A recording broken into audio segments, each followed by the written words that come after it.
Hello, everyone. This is the Movie Night Society. We're back. What's up? Uh, we were going to talk about Spider-Man last week, but we had to postpone it. So we're talking about it this week. And we're also talking about two, but that'll be a separate video. Uh, yeah, we decided, I guess, why did we decide to do these ones again? I guess Because just because they were they came on, to Netflix, right? yeah. And we love Uh, these movies, so you know, yeah, like we need an excuse, or like I need an excuse to talk about Spider-Man, especially these movies in particular. yeah. And I feel like, I mean, we just got the new Spider-Man movie, No Way Home, which had a crossover of all the different Spider-Man universes, which was very fun. Uh, and then we had like Doctor Strange in the Multiverse of Madness, which was Sam Raimi coming back to superhero movies and kind of filmmaking in general. Yeah, we talked about Evil Dead before. So I think Sam Raimi is going to be like our the one like director we talk about a lot, at least for now. Um, Yeah, I don't know. Spider-Man has always been your thing, Will. Like you've loved Spider-Man like since you were a kid. Yes, So since I can I kind of remember.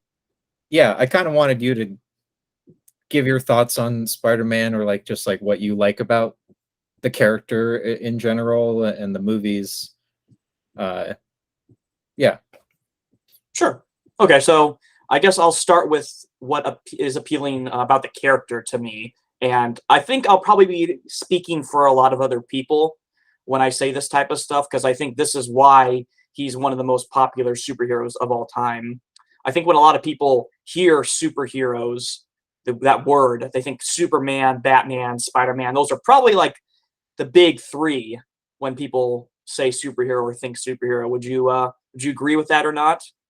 yeah. I definitely. I'm sure like Superman and Batman come to mind more just because they've been Around just like longer. yeah, they've been around longer.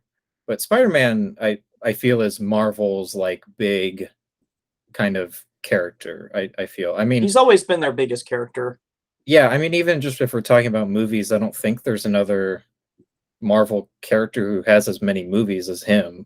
No. Mm-mm. Like not even including like the Japanese ones, which I've never seen those. I don't I know if have they're not any. either. Okay, I don't know how you would. Yeah, you could probably find them online somewhere, I'm but sure, yeah. I'm sure they're a fun time. I've seen clips. I'm sure you've seen clips. It looks, very bizarre and wacky. But probably yeah. fun. They're probably fun watches, I'm sure. Yeah, yeah. Oh, just since we're on that top, is that where the Spider-Man theme song came from? Was it from the Japanese show or Which was it from which like a cartoon? which The one? Spider-Man, That was from Spider-Man. the 60s red cartoon, Okay, the okay. American I one. thought so. Yeah, I'm pretty Um, sure it came out mid 60s. Could have been late 60s, early 70s. I mean, you can find out by Googling. I don't know off the top of my head, but that cartoon really appeared not like too much longer after Spider-Man made his debut in the comics. That cartoon came around not that long after, surprisingly enough. So I guess he was popular even when he first when Stan Lee and Steve Ditko originally made him. yeah. Um, Uh, but I yeah, guess keep going about the character. back to the character though. Like I said, I'm not the only one I'm sure that thinks this, but I think what is appealing to Spider-Man for me and a lot of other people is just the relatability with him. Even if you forego the whole superhero thing that he's got to balance, he is just kind of this regular kid. Starts off in high school, then goes through college and all that. A lot of people obviously go through school, go through life, having a hard time balancing things in their lives, relationships and school and work, rent, all kinds of stuff. And that's what we get to see a lot with Spider-Man, just trying to struggle to maintain relationships, trying to pay his rent, trying to just get by in life, and having so many different responsibilities. Like if you had to describe Spider-Man in one word, responsibility would probably be one of the words that would come to mind, which works, of course, with the popular phrase that he's given: with great power comes great responsibility. So I like that Spider-Man is really just like an ordinary guy. He's very smart, but He's mostly just an ordinary guy trying to get through life like all of us, and he struggles with just a lot of the same things that a lot of people struggle with, like the things I mentioned before. And then he has this very tragic event happen to him where this father figure in his life is killed, and he feels responsible for that. He has that guilt, and that's what kind of pushes him to become a superhero in the first place, to take what his uncle says to heart. And with the great power that he receives, he must also use it responsibly. So he does good, and he doesn't want what's happened to him to happen to other people. And I think a lot of people can sympathize with that. And that's, I think, a lot of the main reasons why people kind of latch on to Spider-Man. I think having a, he has a great look to him. The costume's great. He's got a great rogues gallery of villains too. A lot of interesting stories. I think all of that too, but I think a lot of it comes down to relatability with Spider-Man. Yeah, I would agree. I pretty much agree with everything you just said. Yeah, it's like watching this because I think like the last superhero movie I saw was probably either Doctor Strange or like the Batman. And but I thought about Batman kind of while watching the first movie, and I was like, yeah, it's like Batman's a harder character to relate to because it's like not many people are born with like fame and wealth and everything, and like I think that yeah, I agree. Like Spider-Man is Yeah, very down to earth and ordinary I think that in a if people sense. can, Bruce has the relatability of he's lost somebody, kind of like Peter, Yeah, and if you've lost somebody, you can obviously relate to that. But he's also a billionaire. He grew up with a butler and all that. Whereas Spider-Man, he can barely afford to pay his rent, yeah, and I think that's going to be a lot more people than, oh man, I lost my parents, but at least I have $1 billion and I have a butler.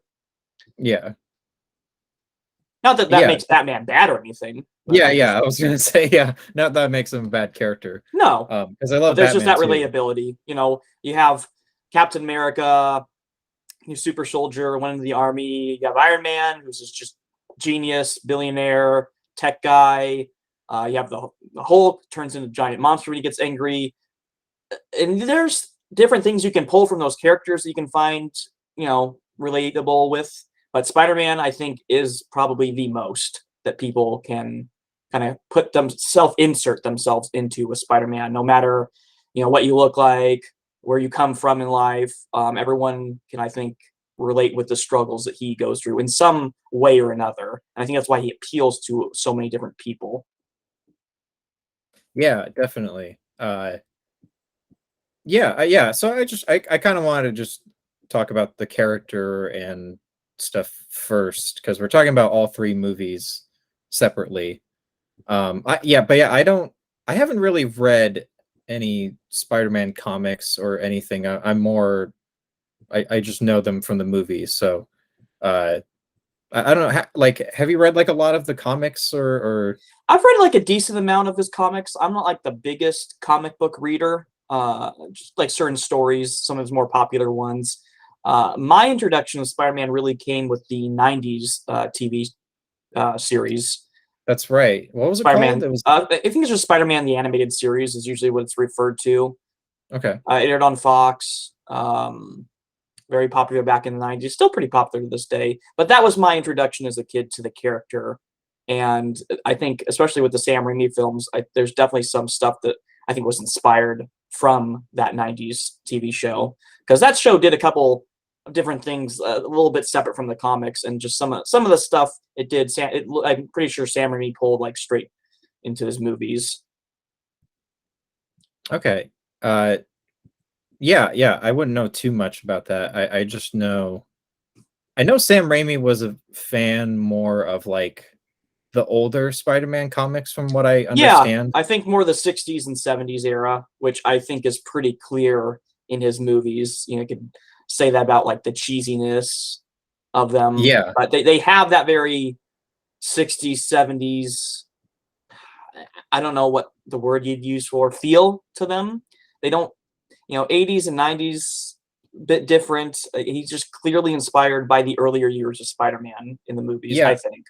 I feel like the 80s and 90s in general for comics was like the dark period where comic book characters were more like I think people were trying to take comics a little more into a darker, more adult direction.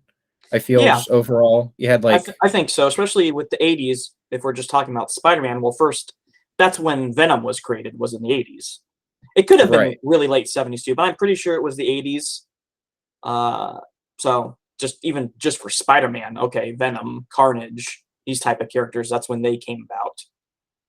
yeah, and then like Batman. I know there was like the Dark Knight Returns, and like I think the Killing Joke is 80s or 90s. I mean, like I'm pretty sure Watchmen debuted in the 80s, and like Yeah, Sandman and stuff. Like I so, think comics were going for a bit of through a bit of a tonal shift in that yeah, era.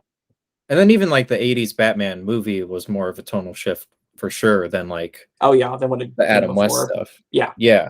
hmm Um, definitely.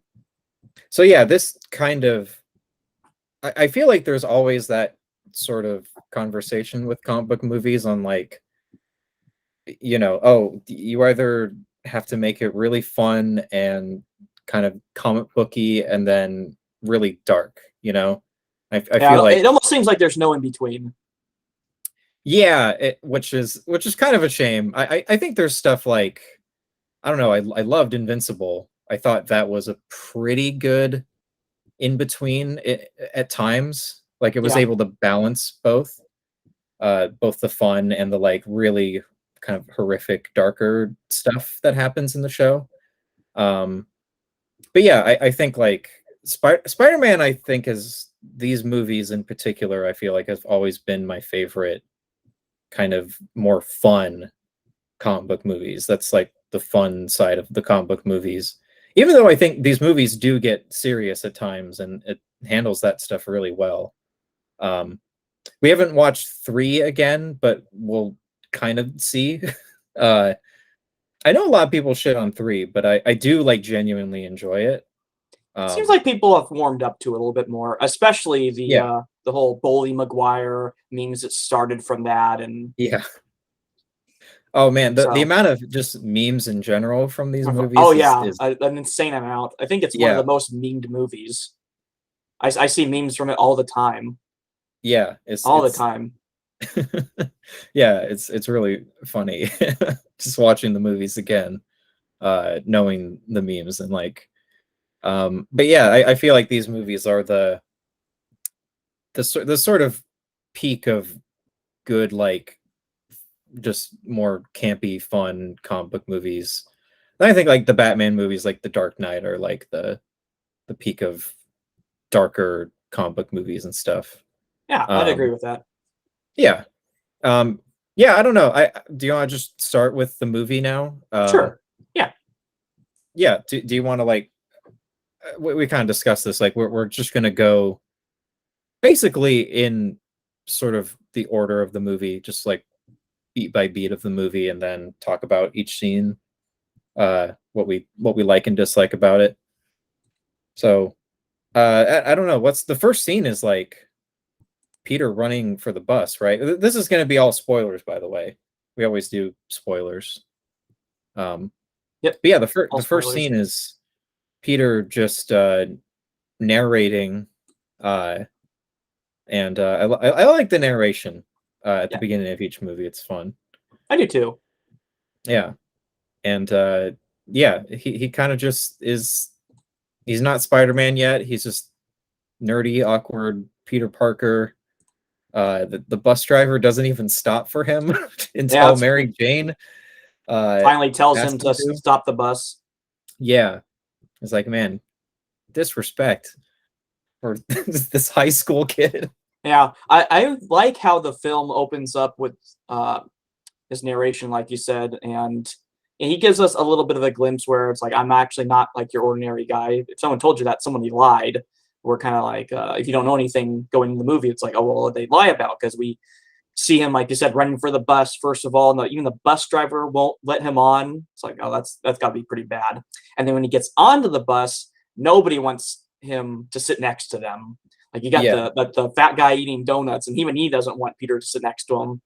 And then you have like this nerdier girl who'd think would let or him sit next to her, and it's like even she's like, no, nope, like he doesn't fit in. It seems like with any group of people, like the cool people don't want to, like more the geeky people you'd think would let him sit next to them, like they don't. So he's not liked. It's almost like it's such an extreme example where like he is kind of outcasted by everybody. He's got Yeah, one everyone friend. except for Harry Osborn and Mary Jane. Yeah, and Mary Jane in a lot of ways, but she's kind Yeah, of, at this point we see like she has some history with him, but she doesn't get really too involved with him either at this point. But you know that, okay, well, she doesn't dislike him because she was, like you said, the one person who actually told the bus driver to stop the bus so he could get on. yeah, But yeah, he's getting on the bus, first of all, to go to a field trip. They're all going to a field trip to, was it like this genetics laboratory, yeah. for a Where they're tour there, doing all kinds of different research experiments on. and spiders. Yeah, and yeah, when they get there, one of the spiders is loose from its like whatever cage Yeah, from its containment, case. Uh-huh. and yeah, it bites Peter, and that's how he gets the spider powers. Very simple, which I Yes. like. They don't have to, you know, like I don't know, talk about it to death or anything. It's like, yeah, that's how he gets his No. powers. I always That's liked it. also how it is just really an accident too. It could have latched on and bit anybody, but Peter just happened to be there. Yeah, yeah. I like So the yeah, look of the spider too. Just like it's like red and blue, and it yeah, looks which like a his yeah, his costume. suit. Yeah, it's cool. Yeah, nice little details like that. Yeah, and we're also introduced to the villain of the movie, The goat Norman himself. Osborn, the great the great Willem Dafoe as the Green Goblin, hamming it up so much. Perfect for him Um, though. Green Goblin has always been a yes, very hammy character. So to get Willem Dafoe to play this character was a fantastic choice. And I think a lot of people, some people had their gripes with Willem Dafoe's costume with the Green Goblin. I don't think anybody had a problem with his performance, but some people maybe thought he was a little over the top, a little goofy. I But think there's a lot of people who think this movie in general is over the top, and I don't disagree, but I don't think that makes it like a bad movie at all. I no, think it's so entertaining. especially since like it's a story about a guy getting bit by a radioactive spider, and he swings around buildings and he fights other costume villains. It's going to be like a little over the top and corny and crazy stuff going on. So I think it fits. Comic Yeah, books are weird, but yeah, yeah, the Green Goblin especially has always been very over the top, of a very over the top character. So to get Willem Dafoe was a good casting choice, and I like that a lot of people are really further believe that thanks to No Way Home. yeah, yeah. He was. They just let him go full nuts in Hmm. No Way Home. Uh, yeah, yeah, Willem Dafoe is great in this. I mean, I think pretty much all the villains in the Spider-Man trilogy are like actually pretty good. Um, again, I'll kind of have to see about three again. Um, it hasn't been like terribly long since I've seen three, but it's been a while. I've definitely seen two, I think a couple times in the past couple years. So that's the one I remember the most. Um, but yeah, this one is just, well, yeah, I don't know, just going along with the story. Peter gets bitten by the spider and develops powers, and then does a lot of the movie just him kind of figuring out his powers. And yeah, we're also introduced to like Uncle Ben and Aunt May, who I love these two in the roles. Rosemary Harris is Aunt May, and I'm forgetting who played Uncle Ben. Do you remember? Not off the top of my head, no. I think it was like Cliff Cliff, Robertson or yeah, something. Cliff Robertson played Okay. Uncle Ben.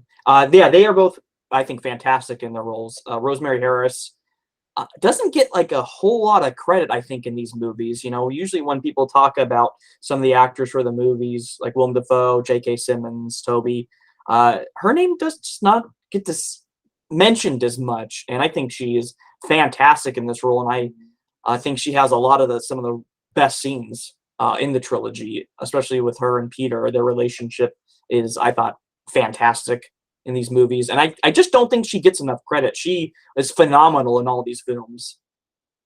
Yeah, I agree. I especially I think in two, there's some scenes where I just thought just some like subtleties in her performance were just like great. Yes, fantastic Um, actress. Did a fantastic job. Easily my favorite Aunt May. Easily, it's no contest. yeah, I can't even think like the other two really.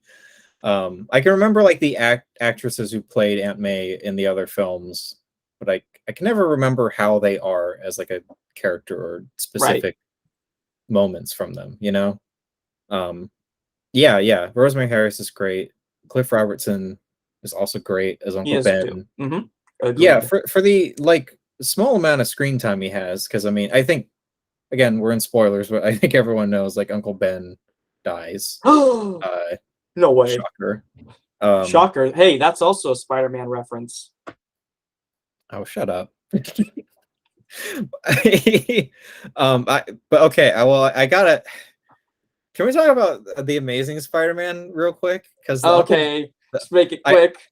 just the Uncle Ben death scene in that movie is like so fucking awful compared to this movie. Uh, 100% agreed. I remember every time we talk about it, my complaints with it when I first saw it, how he basically dies over chocolate milk.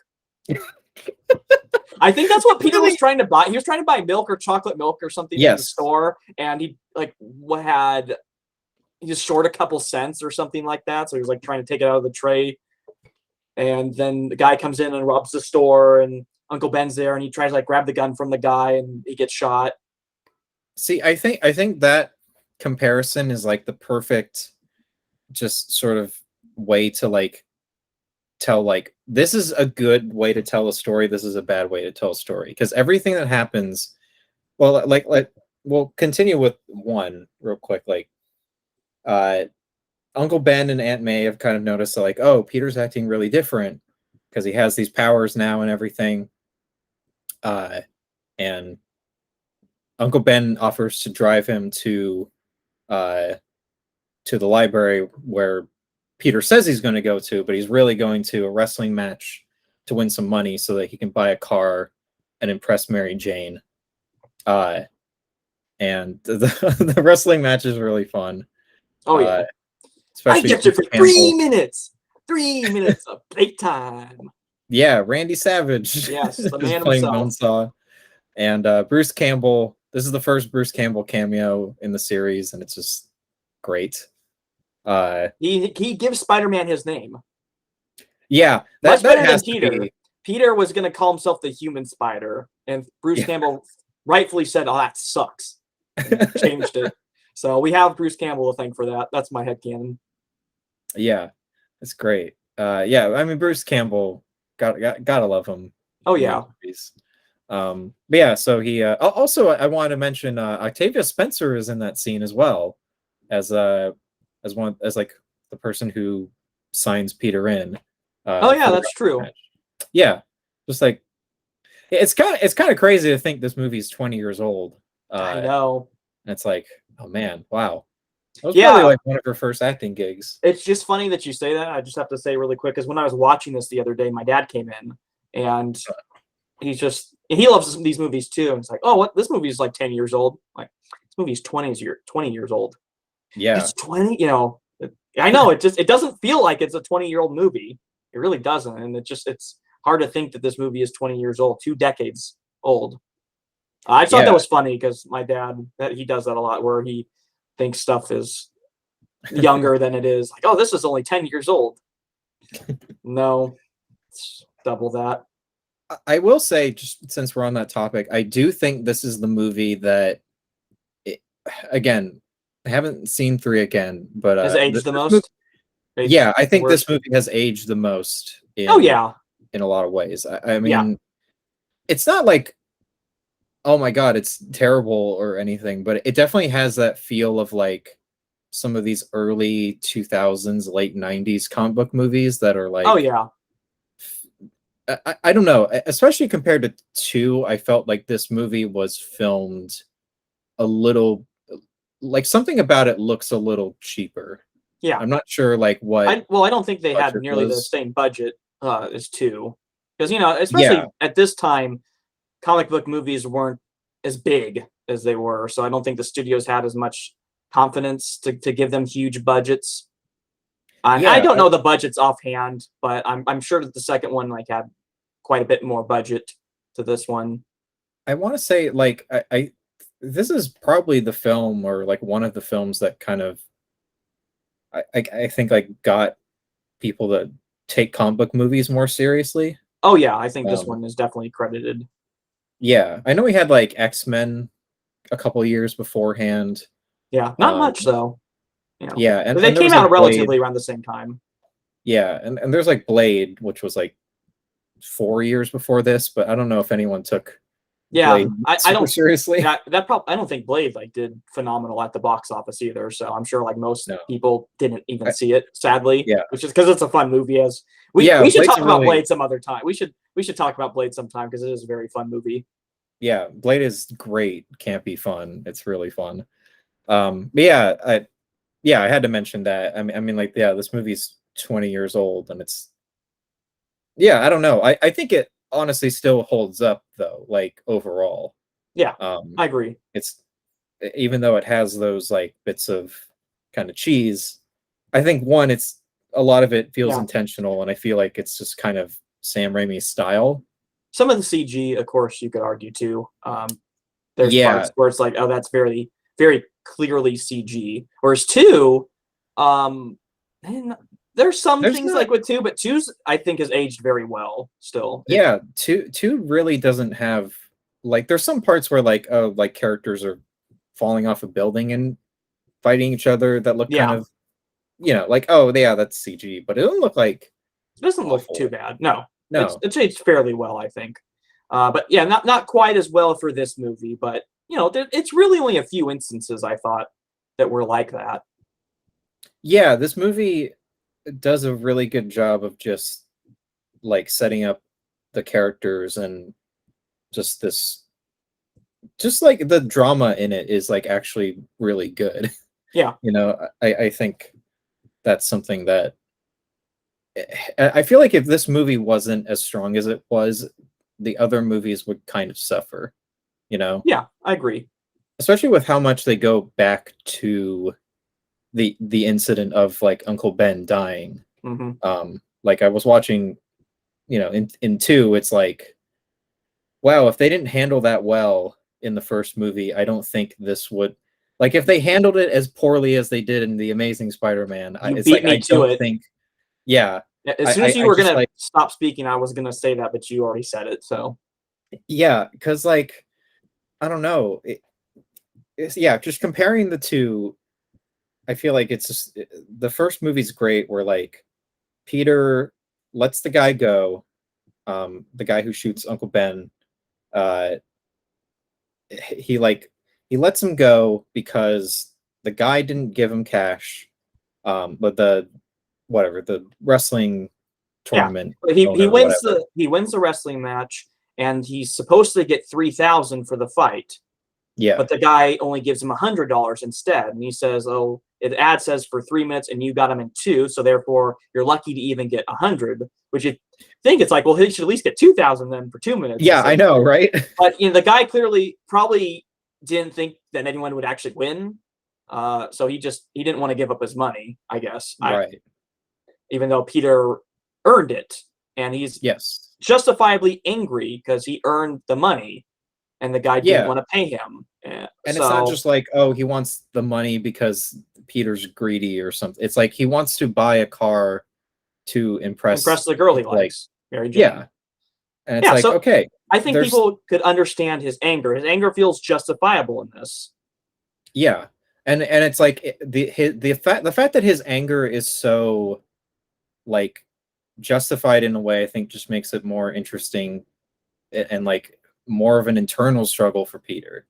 You know what I mean? Yeah. Like in Amazing Spider-Man, it's just like, oh, it's just like happenstance. It doesn't really matter what happened in a way. I don't It even doesn't matter remember. what Peter I did. remember Peter was like upset in the scene where he's like trying to buy the milk and he was short money. There was, I think, some scene before where he got upset, but see, I don't remember.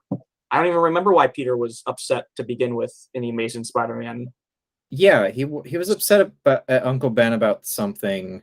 Something like that. Yeah, probably right, but I don't even It remember. was He just probably the same, like, Uncle Ben telling him about, with great power comes great responsibility, and then Peter kind of. I mean, in the Sam Raimi movie, it's like Peter is almost more just like, stop lecturing me, and like kind of just wants to go. yeah.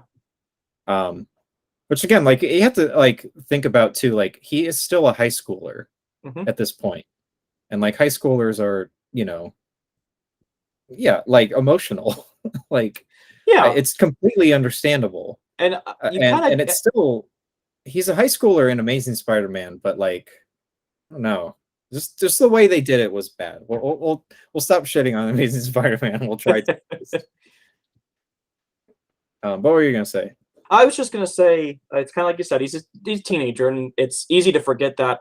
I think a lot of it because Tobey Maguire doesn't look like he's a high schooler in this, so it could maybe be easy to forget just No, that. I think okay. I have to say I love Tobey Maguire. I think he's still my favorite Spider-Man. I mean, Yeah, I I don't know. I know like Andrew Garfield was really good in No Way Home, and I think he was good in the Amazing Spider-Man movies, but the yeah, with what he material had to wasn't do. good.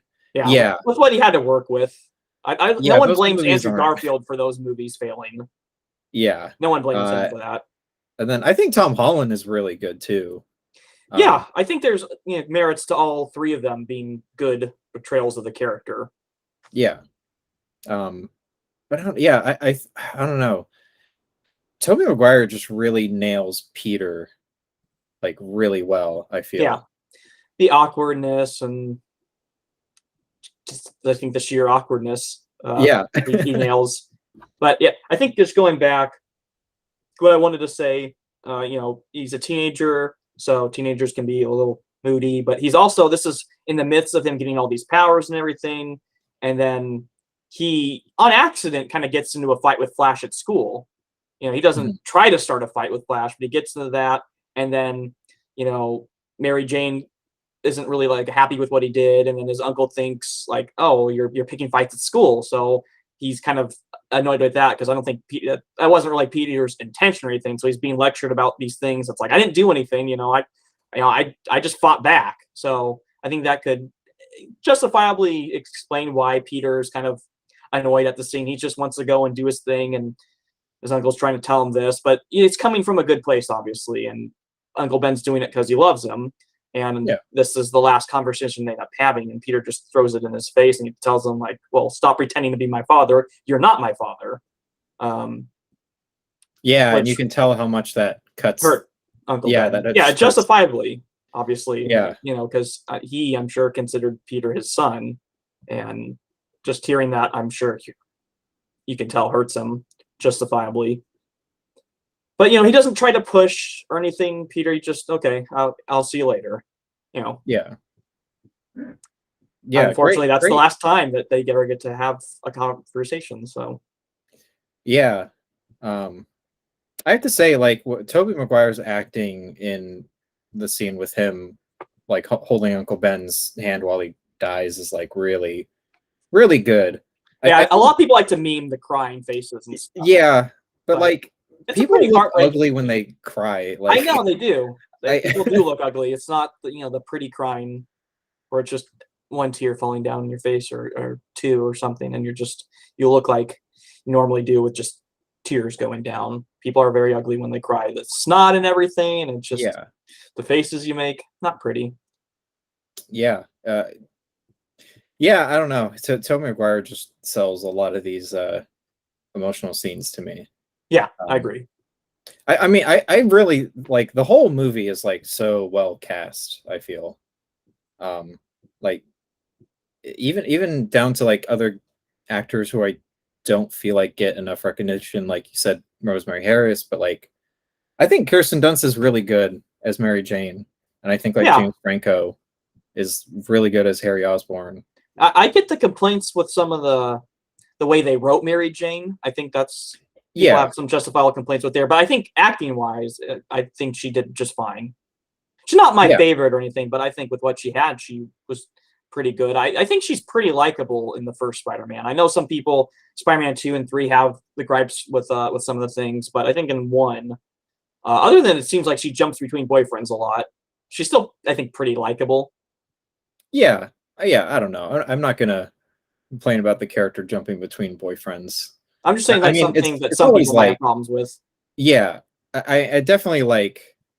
I think it all sort of comes from an like she obviously loves Peter, Yeah, and like she's almost trying to like fill that void. You right. know what I mean?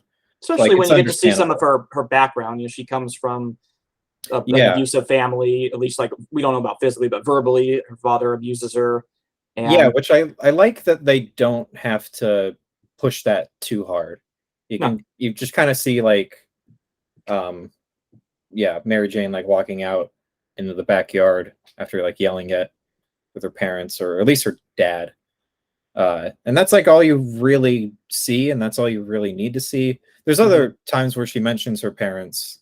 I think in two, she mentions like her dad at some point, seeing the play, like, oh my, even my dad saw the play. And I think she says like, oh, like, but He he came did, back for cash. yeah, yeah, he came backstage for cash. Um, but yeah, I just think that yeah, this movie sets up everything that matters really well. You know, like all the writing is very strong and it's very well paced. Uh, just like it delivers every emotional beat really well. It, like the cheesy stuff is kind of the stuff that I guess stands out in a way.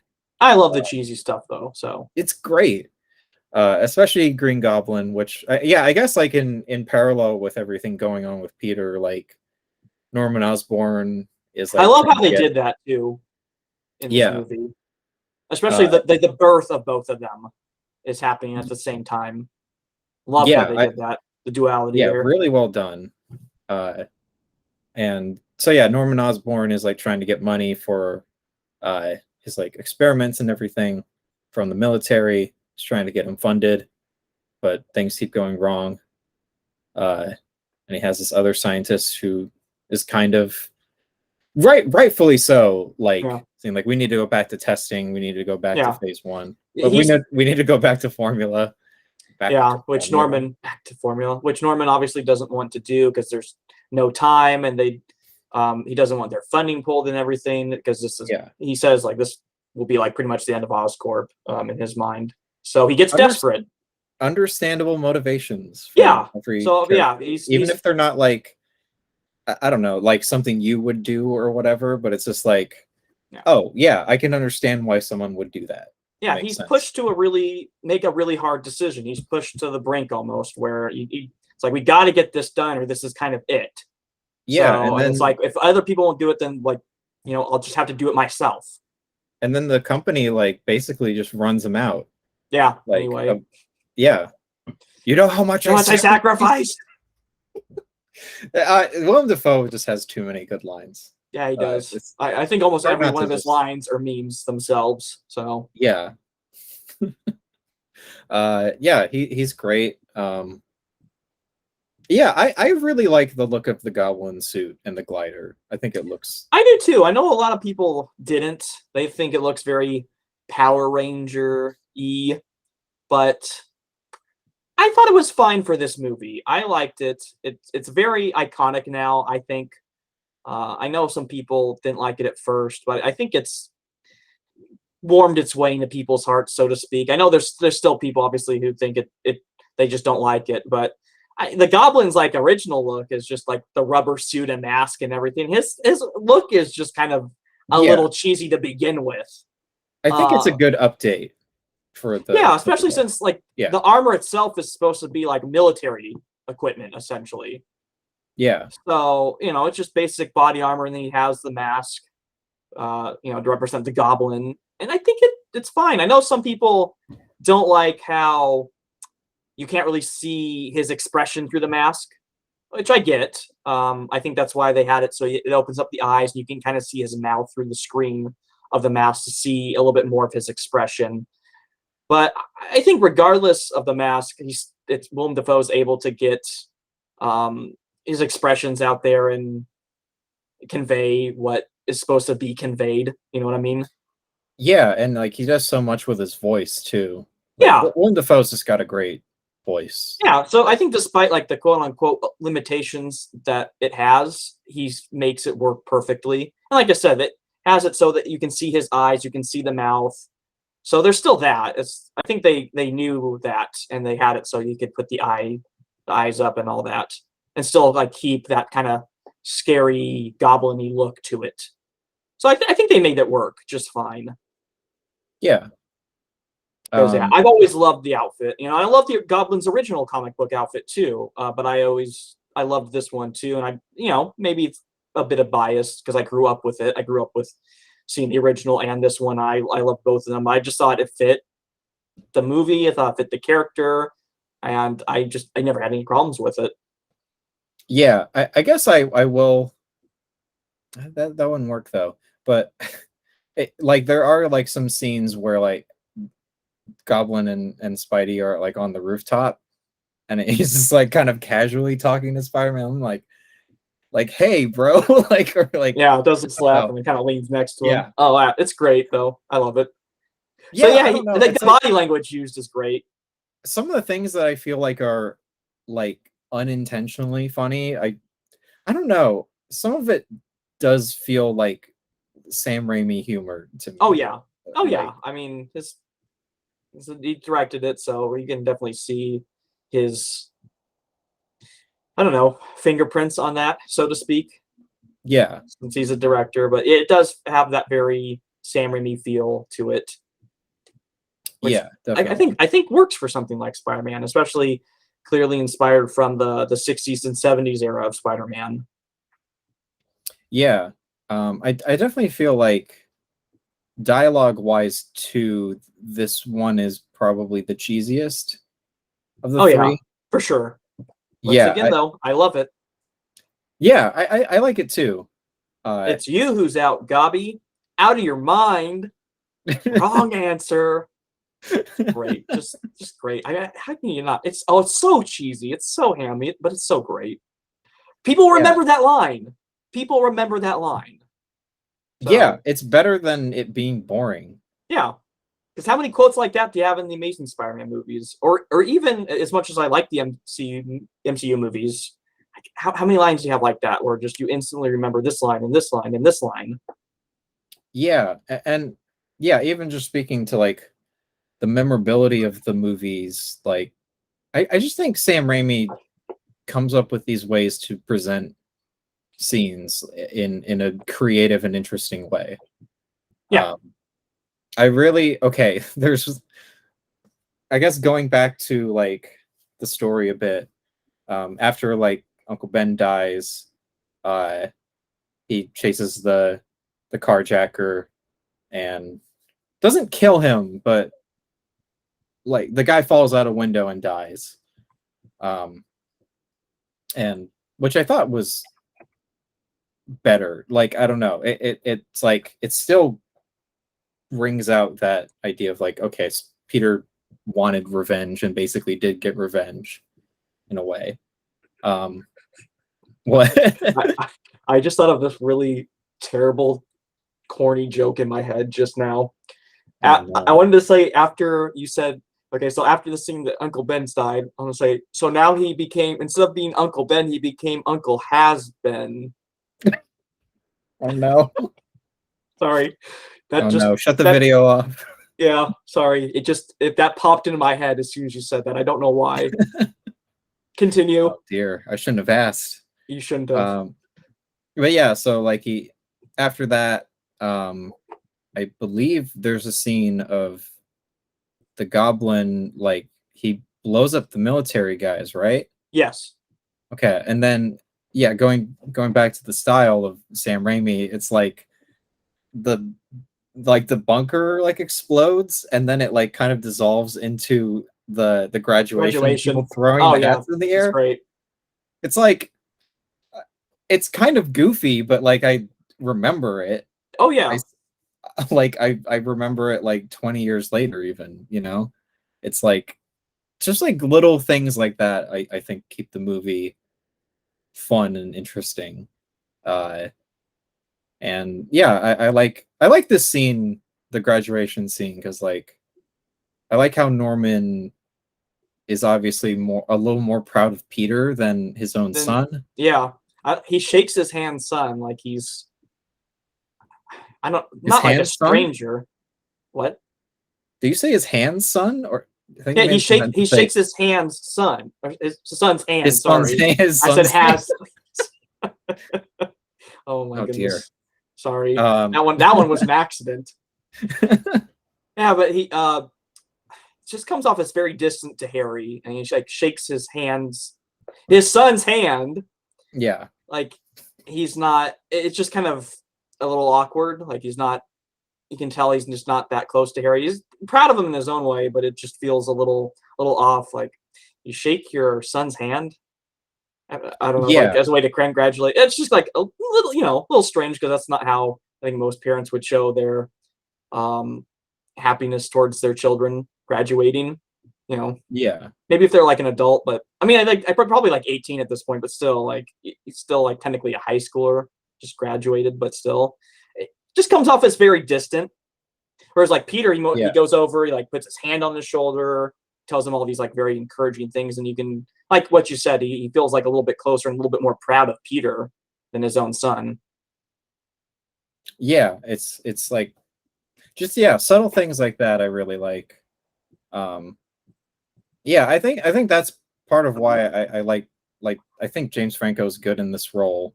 I think he captures that kind of yeah, like he's born to a like wealthy uh like father and like this company and everything, but like is still trying to like gain that respect even after he dies. And uh yeah, we see like into how much it kind of like is tearing him apart inside, and like uh I don't know, it's all very well written too. Like it's good material. Just like uh and I don't know where I was going with this. Um just yeah, I like the graduation scene, and then I like isn't like Peter's like crying kind of Yeah, the sitting next on his scene is bed. him. Next thing we cut to Peter on his bed in his room crying, um, which we know is because he missed Uncle Ben that day, Yeah. and you completely understand why. That was his father figure, and that's graduating from high school is a pretty big day in your life, and you can argue the person he loved most was not there. So I really like the scene with him and Aunt May where it's just he's it never just kind of forgets about Uncle Ben and the impact of his death to them. He misses Yeah. Uncle Ben, just these big moments in his life. He's not there, and once again, Peter feels responsible. He's got this, a lot of this guilt over this. So he's kind of blaming himself for that. But just small little scene of him just missing Uncle Ben and wishing he was there to see Peter take this next step in his life, and then his Aunt May, confronting him and comforting him and saying that he'd be proud of you. Uh, just really great moments like that with building Aunt May and Peter's relationship that I love. That seems to kind of just get glossed over nowadays with this type of stuff. Yeah, yeah, it kind of feels like some of these comic book movies, yeah, they don't I don't know, they don't have like a good core or something. Yeah, And they care a little bit more about I mean like with MCU like building the universe or like yeah, getting to the setting up action a little bit faster, yeah. or just not taking up nearly as much time to have like just these small moments, because this was just like a little moment, and you could probably cut this scene out of the film and not really miss anything. Yeah, not But plot wise, but yeah, just not like plot wise. emotionally you get Yeah, so much more out of it. Yeah, but I could see why, like, especially MCU, like, it just really there's no action here, there's nothing to really kind of advance the plot, let's just kinda, we don't need this. And I think it's Yeah. definitely missing there in a lot of the MCU stuff. Not everything, but a lot. And I love little moments like that because it humanizes the characters and the film. And again, more relatability. Just we all have been there where we wish loved ones that have passed away could be here for these moments in our lives, and they're not, and we miss them. Yeah. And I like that the film touches on that. So just a lot of little stuff like that. Like I said, uh, Toby and Rosemary Harris have, I think, wonderful chemistry. Yeah. And I really think it gets overlooked a lot. A lot of people just don't seem to really mention it when talking about these films, and it should be talked about more because it's all fantastic stuff. I love all their interactions and little moments like this so much. Yeah. I mean, it seems like pretty much everyone seemed to have like a good relationship with each other on set. I haven't like watched a ton of behind the scenes stuff, but Yeah, like just like the stuff I see with like Sam Raimi interacting with like the actors on set, he seems very like everyone's on kind of the same level, and he like really likes just working with the actors, like giving them freedom to try stuff too. I feel like I've heard stuff like where Tobey Maguire would think of something and talk to Sam about it, and then they try it out, stuff like that. Um, so yeah, I don't know. It's just like this movie kind of does feel like a bit of a lightning in a bottle type movie in a way. mm, yeah, Just good like way to put it. all the like castings great, all the like cheesy moments I think work for like a comic book movie, and the yeah, all the emotional beats in the writing are like really well done. Uh, yeah, well, what happens next in the plot though? So like after the graduation scene, I'm trying to think. Do you remember? After the graduation scene, trying to remember too. I want to say like Uh, this is probably where Peter gets like the job at the Daily Bugle, yeah, I think that would be the next part. and Getting talk getting the about I think perfect perfect casting. casting. Oh yeah, 100%. J.K. Simmons as J. Jonah Jameson is like Perfect. maybe the most perfect casting in a comic book movie I ever. think I see a lot of people say like Robert Downey Jr. as Iron Man and J.K. Simmons as J. Jonah Jameson are probably like the two best casted comic book characters. Yeah, I he's don't disagree. I mean, he I really can't truly feels like the character ripped from the pages of the comics. I I mean, can't think of anyone who would be better. disagree. Like maybe there's someone, but like it's I can't think of anyone because No. J.K. Well, Simmons just kind of he's the did only it. yeah, well, he's the only one that's even gotten to play J. Jonah in live action. They never Yeah, he eh, wasn't in the Amazing Spider-Man movies, and but he then when they basically was. There's that like one like part one when text, but yeah, like yeah, nobody but was you cast read it in J.K. in J.K. Simmons's Simmons' voice. voice. Yeah, of course. But I think they were almost scared to cast somebody as J. Jonah Yeah, in those movies. Like we got to get somebody like J.K. Simmons, or we just can't do the character. And then like in the MCU, when they finally introduce the character, it's they get J.K. Simmons back. yeah, yeah, which I thought works well. Yeah, Um, yeah, yeah, he's great perfectly in this. cast. Every single scene he's in, he completely steals it. Yeah, All his I lines are funny.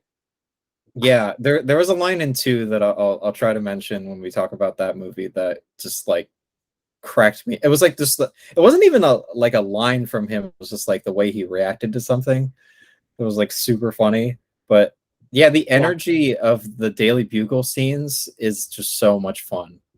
Like everyone's like running around in the background, like trying to get trying to this meet newspaper deadlines out. and stuff. Oh yeah, Yeah, I love it.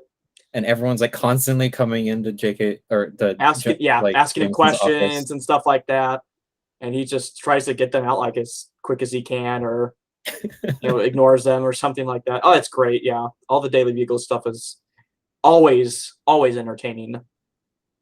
Yeah, he's so good.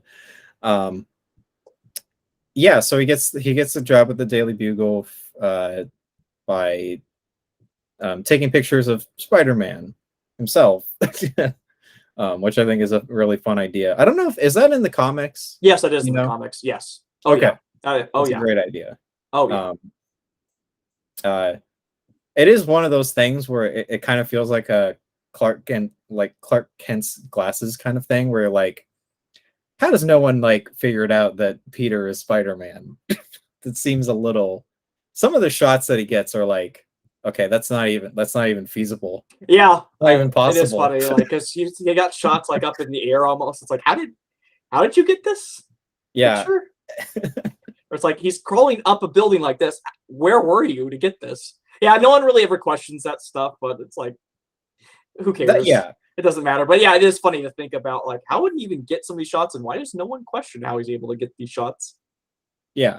It's not like a complaint. It's just like it's No, one of those I funny. love though how like great these shots are, and because like just Jay Jonah's character is just he can't like he will like begrudgingly approve of stuff. It's like they're crap, but Yeah, I'll take it. Love I it. will say I do like that they kind of established that Jameson is still like a good person, because in a way, because like when the Green Goblin does bust into the Daily Bugle, Yeah, he and doesn't he's sell like, out Peter, yeah, he doesn't sell out Peter, and for all which he I knows, thought like was this guy like, could kill him.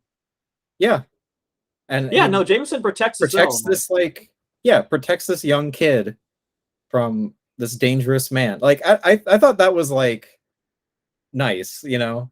yeah, yeah, it shows like because the only other way to really see him is like in obviously his interactions, and you could argue mean to like Hoffman and stuff like that. He brushes people off, and he brands Spider-Man a criminal, like really just to sell his paper.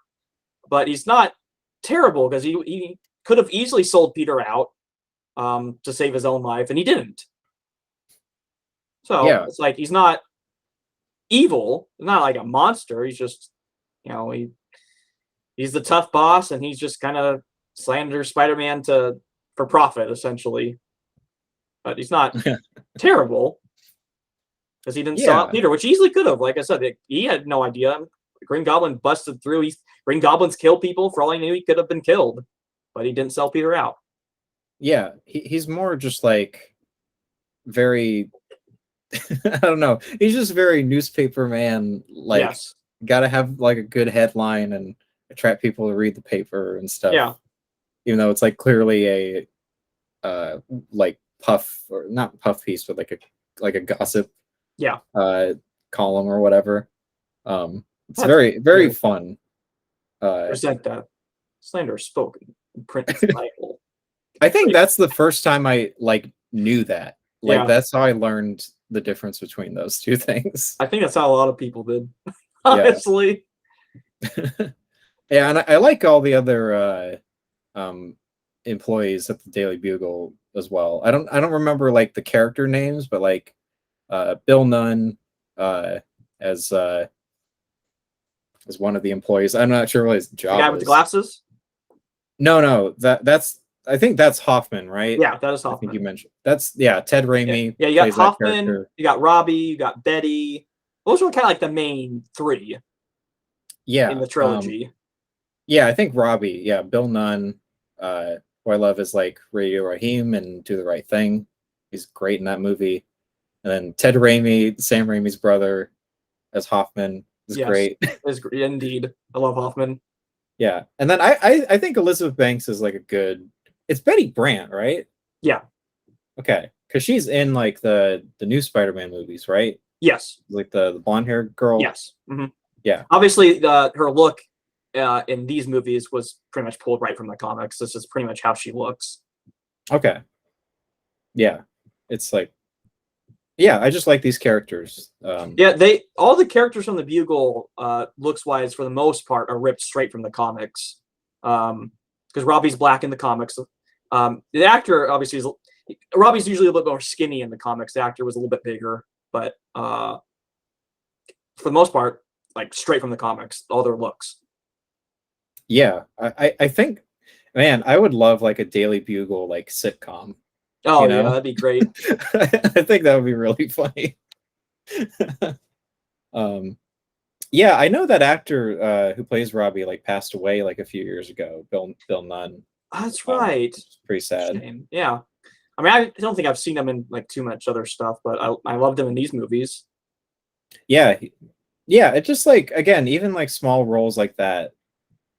Whether they're just like, oh, I know that actor, or like Yeah. they just do a good job in that small role, like they're memorable. Um, there's like some fun extras in the second movie that stand out. Yeah. Um, yeah, I'm trying to think what else Honestly, a happens. lot of the extras in like all three of these movies are kind of memorable in their own way.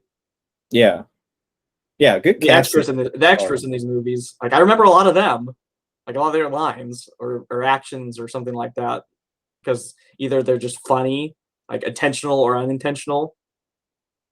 But yeah, how many movies do you remember, like all the extras and stuff that maybe only have like one line or something? I don't know. It's funny. I thought like when you said that, and like maybe in like Coen Brothers movies, and then I remembered like, oh yeah, the Coen Brothers worked kind of closely with Sam Raimi on some projects, so I think maybe they rubbed off on each other. Because at I, least in the first one, I love the scene where Spider-Man first like kind of makes his debut, and we're getting to see or hear the voices of the New York citizens about kind of like what they think of Spider-Man, and then you have oh yeah, the guy who's clearly like a criminal, like he stinks, and I don't like him. Stuff like that. I love all that stuff. Like oh yeah, um, that's that guy's a comedian. okay, I have no idea who he is. I think like Jim Norton or something like that. Yeah, they give him that like kind of Excuse me. stereotypical criminal look and like the way he talks, and that's like you get why he's saying that, because like why would you say that about someone who just saves people? It's like, oh, you kind of look sound kind of like a criminal, so that would make sense. Just stuff like that. I love like all the I stuff. guess I didn't even think of him as a criminal. I was just like, that seems like a thing like maybe a New Yorker would say. It could be. Like, He got it it. felt very I like always just kind of thought like he seemed like a criminal, so that's why he stinks and he doesn't like Spider-Man. that's a funny idea too. Yeah, Yeah, just like yeah, all the scenes like with interviewing people, it's like you have like they're always like, oh, a guy with 8 limbs seems hot. It's just stuff oh like that. yeah. Just like Oh, that the woman who says that line, I didn't realize it when watching the movie, but I read after that's Lucy Lawless, who starred in like Xena Warrior Princess, I and think she I was heard that too, like a little yeah, and she trivia was also thing. in Ash versus Evil Dead, Oh because yeah, she's married to Robert Tappert, who I think is a producer on the movie, but he was definitely a producer on like the Evil Dead movies. makes sense. I was like, she looks familiar. And I looked her up and I was like, oh shit. So this There is you go. Lawless. That's cool. So yeah, Yeah, fun just cameos. yeah, and I remember like all that stuff. I mean, of course, I've seen this movie like a million times, so that helps. But they just have like either fun dialogue or they say something like that that's just funny. So I Yeah. love all the extras and stuff. Like characters just get one line. It's like it's all fun. The guys playing the guitar, singing about Spider-Man, all that kind of Yeah. fun stuff. It makes the city feel alive. Like these are people that live Yeah. here. You actually get to see that, which is very lacking in definitely at least the other Spider-Man movies, if not like a lot of other superhero movies where the place that they're supposed to protect, like you don't see the people there, so it's like you're not Yeah. seeing what they protect. It's like Or here's like kind of the people. you Yeah, might get like one scene. yeah. Yeah. Like not like Yeah. the same amount it does in these movies. So I love that. Like New York is almost its own character in this movie.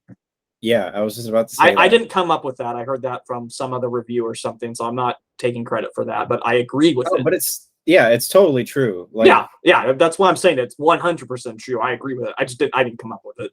I can't and take then credit. yeah, like on the bridge later on, all the You New mess with Yorkers one of throwing. us, you mess with all of us. Yeah. Yeah, Yeah. it's Oh, great. extra makes sense too for the time this movie came out. Yeah, oh yeah, that's true.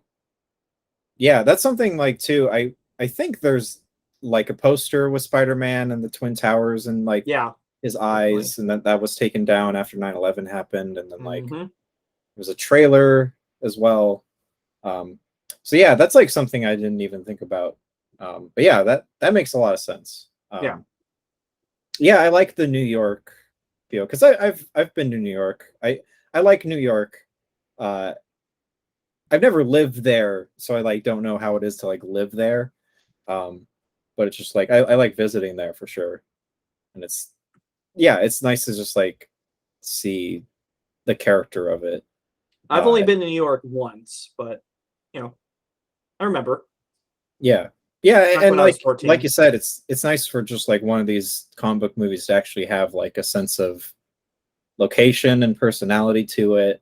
Yeah, especially taking Uh, place in New York, because all these, the Marvel stuff, it's all in New York for the most part. So yeah, and it just looks like New York. It doesn't like yeah, well, I think they filmed a lot of it in New York too. yeah, I'm sure they had to have. I Yeah, mean, but I don't know if they do that anymore. Like, really film in New York, maybe because it's expensive yeah, now. I think a lot of times films are shot in like Atlanta now. Yeah, and it just Seems like like changes all the time. What films, yeah. But what cities people film these in. ones, I'm pretty sure, at least like the first two. I don't maybe not. I don't know about the third one, but I'm pretty sure like the first two, a lot of them, these scenes were filmed in New York. Yeah, I'm trying to think what else happens in the plot.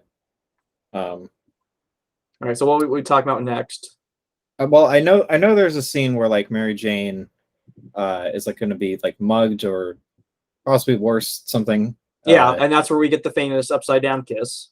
Yes, Iconic. yeah, which I have to say I no, I don't. Did someone just like tell Mary like Kristen Dunst like to not wear a bra in these movies? I'm sure. Yeah. Yeah, I'm like man, it's just they're right there. Yeah. Yeah. I'm sure. I liked Yeah. learning a little bit about this scene too because it was really hard for Toby to breathe during this because he had to be upside down. They had to Oh. like do the water and everything. He said he almost felt like he was Yeah. drowning. Like that was like kind Oh of the man, feeling because then he had to I didn't have think like of that. with the kissing and everything. So he hated filming this scene Oh man. justifiably because it sounds like it'd be torture. I mean, like you're upside down, you're having to do multiple takes of just getting drenched with water and then having to, kiss somebody for, a couple seconds there. And it's like, it was just hard for him to breathe during this whole thing. So that was fun to learn, like, because it's such an iconic scene and it's always fun to learn, like, what were the actors thinking during this? Like, what did they think about the scene when they were filming? And then later it'd be an iconic scene and they would be asked about. And it's like, I hated filming the scene because it was really uncomfortable and it was hard to breathe. Okay, makes sense. Don't blame you for thinking that, but that was fun to learn stuff like that. Yeah, it was funny because I remember like I think when Doctor Strange 2 was like gonna come out, people were talking about Sam Raimi on like I don't know social media, Twitter or whatever, and like I think like there was some YouTube video that was going around of like a compilation of like Sam Raimi abusing actors. You know what I mean? Because like in the Evil Dead movies, especially, like him and Bruce would just like kind of like joke around and do all this slapstick silliness. Uh, I know in Evil Dead 2, like there's the part where Bruce Campbell is like going through the trees and spinning around and stuff and Yeah. like getting hit by branches and like I know in the commentary Bruce is like, yeah, that all those branches hitting me was Sam. Just like it's just wanting to hit me with branches, stuff like that. But yeah, it's funny. I guess just like with that scene, I don't think that was like Sam Raimi trying to like pull a gag on the actors, but like that's just funny. Um, I don't know. I don't know why I Yeah. brought that Fun up. little trivia to learn about. Yeah, that's interesting. I just like didn't think of that.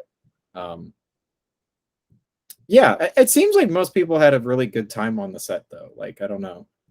I don't hear too many stories about I don't know Yeah. anyone having problems. Uh, it really I don't know. I was thinking after watching two, I was just like, we could have had like three more of these movies, and they would have been like so good. Mm-hmm.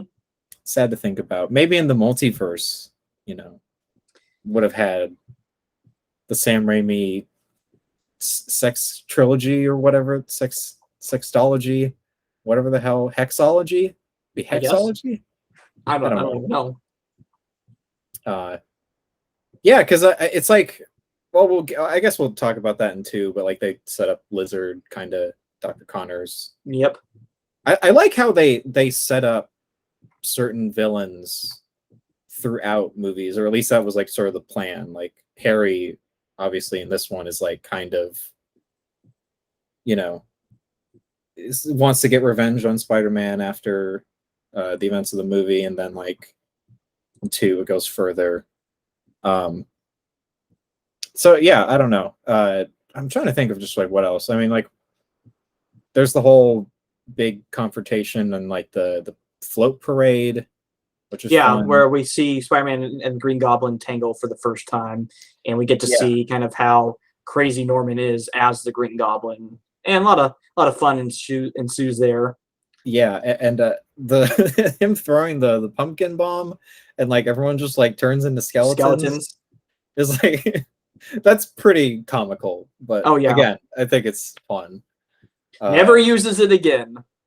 I guess he had no, the it never. one the one bomb that could just turn you into a skeleton, and that was it. Yeah, and it's like it's kind of interesting because I feel like the rest of the violence in these movies, for the most part, is like pretty realistic, or at least in this movie. Like Yeah, again, like Goblin's fate is pretty brutal.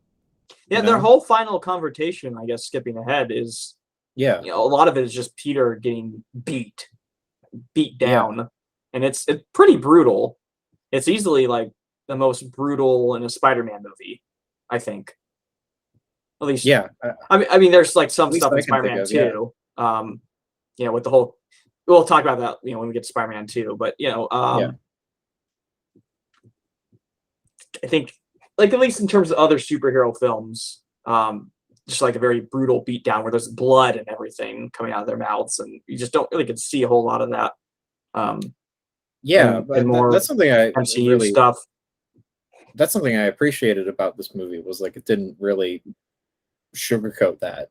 Yeah, Peter gets like hit in the face with like a pumpkin bomb too. yeah, and it kind of Yeah, blows up near him, and it messes up his face quite a bit. yeah, um, I mean, that's kind of jumping towards the end. Do we want to yeah. Well, I don't know what else is jump there around? in between. I guess like after we could talk about after the first confrontation with Green Goblin, like going back to when we were talking about J.K. Simmons.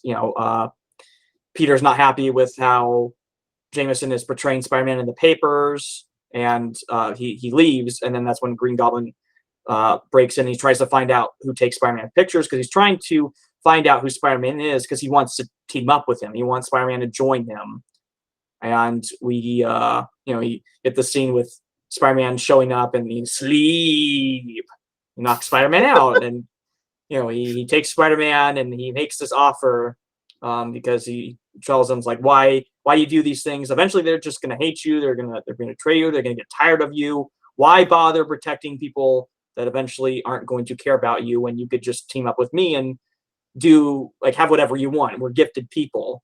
We can do what we want. We can take what we want. Which we get to see kind of more of that mindset in No Way Home, but won't go into Yeah, that. But because Norman, as the Green Goblin, Norman thinks he's above everybody. He's special. He has these powers, and he thinks he's better than everybody. Except Spider-Man might be like the only equal he really has. So he wants to team up with them, and he gives Spider-Man a chance to do that. And then of course Spider-Man rejects that offer in the scene where they fight in the burning building, which I love how just like so clearly you can tell that that's the Green Goblin when that's oh happening, yeah. and then he Under turns the and it's hood. like under the hood, and you get the whole, of course, rejecting the offer, and it's you who's gotta be out of your mind, wrong answer, and we get the scene with the Yeah, and razor that blades, what they're scream, called. the Oh, like scream that this like the that he does, like like with the yeah he old, does. Yeah, yeah, it I sounds love, like something out of Evil Dead. yeah, oh yeah. It's like, how did he even scream like that? But yeah, I, it's definitely feels something very out of Evil Dead. I hope that was Willem Dafoe doing that scream. It could have been. It Like, I could wouldn't have be been. surprised. It could have been, knowing Willem Dafoe. Yeah, that's the whole scene where he gives Spider-Man the cut, and then when we Yeah. get to Oh see yeah. Norman come over for Thanksgiving dinner, he learns that that's, well, oh, Peter Parker, Spider-Man. Like he recognizes that wound. Oh, I gave that to Spider-Man, like exact same wound. Peter has it. He puts two and two together, not that hard to figure out. So then, of course, he now knows who Spider-Man is. And I always love the performances with like the Jekyll and Hyde performance with Norman and the Goblin and him talking to himself. Yeah. Fantastic, especially like the first one where he's just kind of hearing the voice and he doesn't know where it's coming from, and he turns and it's just like him in the mirror and the way he plays with his reflection. So good, so fantastic, love it so much. And of course, you got the scene where since he knows who Peter is, he goes after Aunt May, which of course the famous scene that we like to reference all the time. She's doing the Yeah. prayer, and he breaks in before she finishes. He tells her to finish it, finish it, finish it, and Finish she the does. prayer. It's just, oh, it's so corny and over the top and goofy, and it's great. And then it leads into like this very sad scene of like just seeing Aunt May in the hospital, and she's terrified, justifiably. I mean, hey, if some dude on a glider just blasted a hole in my wall, I'd be screaming like that in the hospital too. Just saying. Yeah, this is a very sad scene. I always wondered like why he just didn't kill her though. I don't know. I probably because it's still like Peter's aunt. It You could know. be like it doesn't seem to really get talked about too much. Like why didn't Goblin kill Aunt May? He easily could have. So like what was I think there that's other maybe like it's reasons? almost just like intimidation in It a could way. be. Yeah, it's probably something like that because he so easily could have. Um, Yeah. but he doesn't.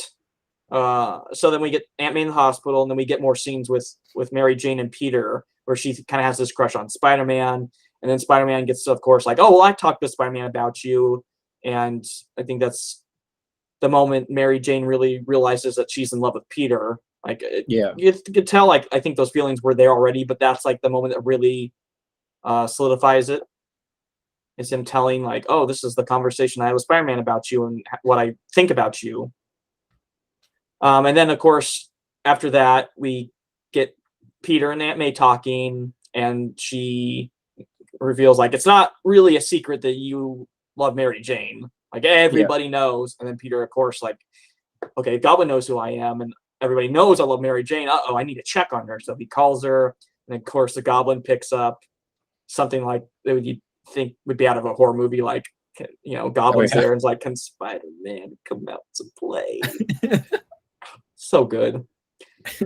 So, and then that Yeah, and kind of then leads the into like the final act of the movie where the bridge scene, the bridge and the Goblin on the bridge is like a very iconic thing for Spider-Man because in the comics it's with Gwen Stacy, and spoilers about that comic, I guess, but that's where the whole bridge scene is where Gwen Stacy originally dies in the comics, and of course that was oh, a really okay. big deal. Was yeah, they kind of took that from the death of Gwen Stacy, but they made it Mary Jane instead, and she doesn't die, but. In the comics, he takes Gwen up to the bridge and she falls, kind of like how Mary Jane is falling in the movie, but Spider-Man, catches her. But in the comic, he tries to web Gwen to catch her from falling. But when he does, when the web hits Gwen's leg, so she doesn't fall, it snaps her neck, and he Mm. pull. And some people think like she might have been dead before, but like if you look at the comic panel, there's like it makes a snap sound effect, so it's most likely her neck or something snapped when she was falling and then just a sudden stopped that motion. Mm. So she dies there. He doesn't do that in this. He just kind of jumps to Mary Jane instead in this. So that's not really an issue. But yeah, Gwen Stacy dies in the comics in this kind of confrontation, and that's pulled right out of there. Except they just switch characters, and they obviously change things where Mary Jane doesn't die. But that's taken almost right from the comics. Like it's very inspired from the comics. Is Spider-Man and Green Goblin fighting on a bridge is, a pretty significant thing for his character. So, yeah, all that and that whole scene's pretty fun. He's trying to save the kids. And Spider-Man has to choose between saving Mary Jane or the kids, but he's able to save both. And we get the scene we talked about earlier where New York kind of saves Spider-Man Spider-Man's holding on to both, and the Goblin's about to stab him with the glider, and New Yorkers are throwing stuff, and it kind of veers Goblin off course. So like New York kind of saves Spider-Man back for all the times he's saved New York. Can argue that. Yeah. So it's just like really fun scene, like I liked seeing New York kind of be there for Spider-Man. Like he's been in there for them. I like that little touch. And then of course you take Spider-Man away, and we get the final scenes that we were talking about, their final fight, and it's very brutal. You feel all the punches in it, which I love. Yeah. Because that definitely is lacking in a lot of, we'll just say again, like the MCU stuff, where punches feel like they have impact.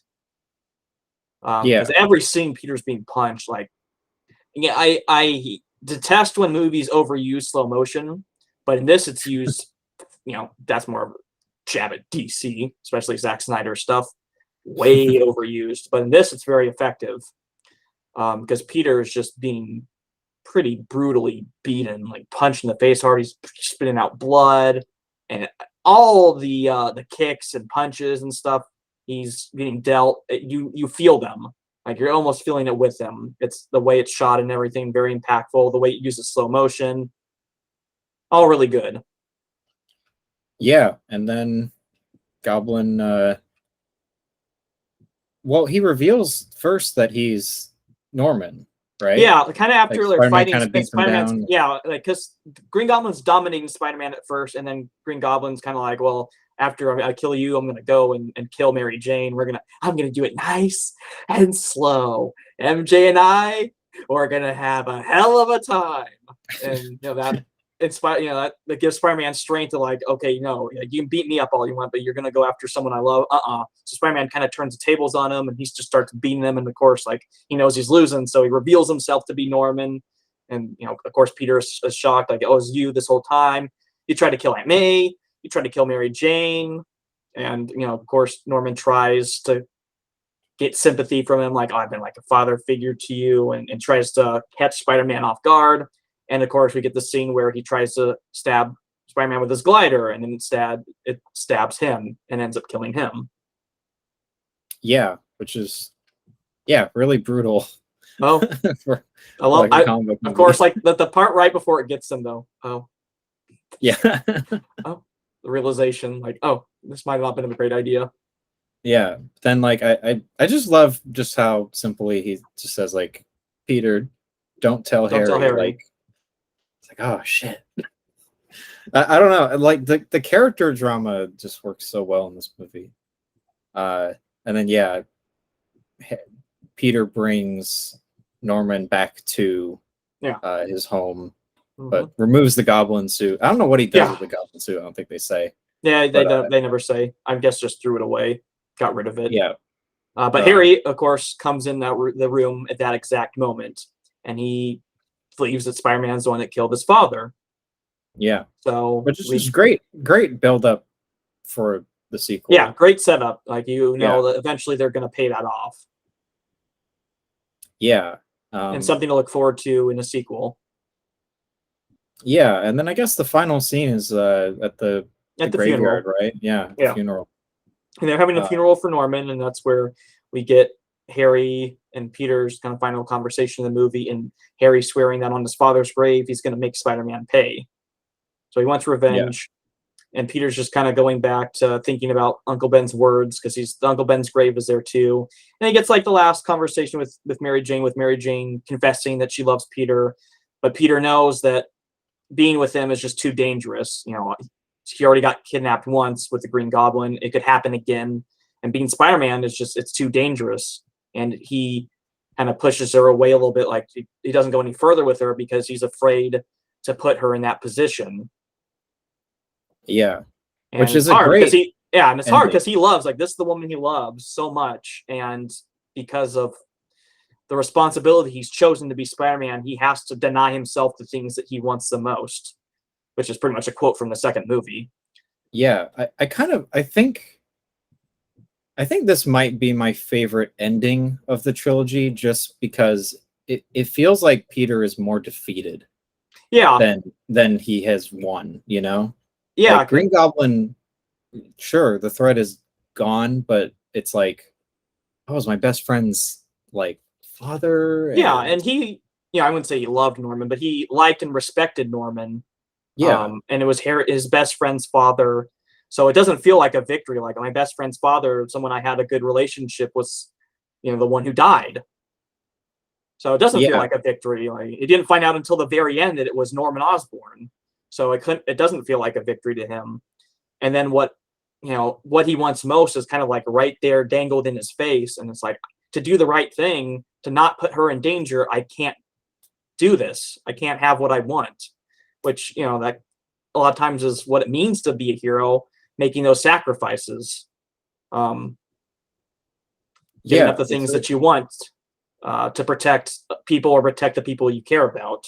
That's why Spider-Man never, Peter never thinks being Spider-Man is this awesome thing. He even refers to it, this is my gift, but it's my curse as well. Because even though it's a gift to save people and do good, he cannot have what he wants. So it is both a gift and a curse, which he says, but he continues to do so regardless.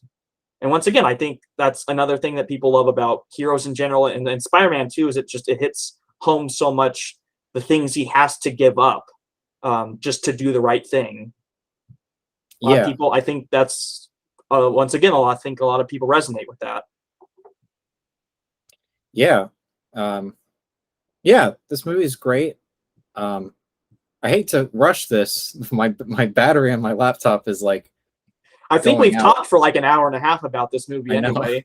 So Um, but yeah, I really like this movie. I think it still holds up really well, like especially in the writing and the acting. Um, and the cheese I feel like is almost like, I don't know, it's like the cherry on top in a way. It yeah, just like kind of I makes it agree more because I love fun. it too. Yeah, it gives it a lot of Yeah, personality and character to me. yeah, It uh, gives it its own identity. yeah. So I don't know. Should we just rate the movie? Sure. Uh, I don't know who goes first. I don't know. um, I okay. I'll just go first. I think this movie is pretty great. Um, I I don't know. I think I'm gonna give it a 4. I think a 4 is a really good score. Uh, and yeah, I don't know. Just for all the reasons I said, I think this movie just handles the drama of the characters so well. Um, yeah, 4 stars. All right. My rating would be a 4.5 then. It's All very right. close to a 5, and I don't feel bad about just saying Spider-Man 2 exists, and that's like probably one of the biggest reasons this doesn't get a 5. Yeah. Uh but this movie I think just does so much so well. It's so much, I remember so much of it. I love pretty much everything about the movie. There's some things like CG and some other things that might not hold up as well, but I think just so much of it is good. The writing, the character drama, the villain, everything about it, I love. And I can't think of a whole lot of things I don't like about Spider-Man. I love watching it every time. It never gets old. I can quote just about everything in this movie. Um, I grew up with these movies, so of course I have a lot of nostalgia for them, but I just think it's also a good movie. And I love watching it. I never get tired of it. I love, you and I quote it all the time, all these movies. Yeah, I do these I do movies that are with just, I do that with other people too that love these movies. We'll just quote them and they immediately know what I'm talking about. yeah. Um, I mean, just can't. They're just such fun movies, and especially this one started it all. And I love it. I love this movie. It's 4.5. It's very very close to a 5 for me as well. But I think I'll go with a 4.5 because Spider-Man 2 is a thing. Yeah. All right. Well, yeah, we're gonna talk about Spider-Man 2 uh in another video. Watch Uh it. Watch it. yeah, watch all these movies. Like even 3, like even if I rewatch it and I guess I don't like it as much, like I think it's still I good, think you any know. fan who's seen, maybe you've just seen the MCU movies or you've just seen the Andrew Garfield ones, I think any fan of Spider-Man will at least like these movies. I think if you're a Yeah. fan of comic book movies, you'll like these movies. I think if you just like movies with well-written characters and good character drama or good action, you'll like these movies. Maybe Yeah. if the only reason you wouldn't is maybe you just someone who doesn't like cheesy or corny stuff in their movies might not like this. But Yeah, but those people aren't fun. Indeed. So I think I think anyone can enjoy these movies, unless maybe you just hate super. Because I know some people that just they don't like superhero movies. It's like, okay, I guess that's fine, but I think that this is just a good movie, and I think people who don't like comic book movies could get some enjoyment out of this because the characters are good, the writing's good, the character drama is good. If you just like action movies, this has fun action. Yeah, it's just a good movie. It's just a fun movie. Yeah, I just think if you like movies, there's something to get out of it. Yeah. So yeah, go watch it. All right. Probably should stop there because obviously I could keep talking about Spider-Man for long periods of time. So we better just stop it here. Yeah, well, we'll talk about Spider-Man 2 in the next video. So yeah, join us for that one. All right. Bye. Bye. Having to hit 2 buttons to stop the video. Bye. Bye.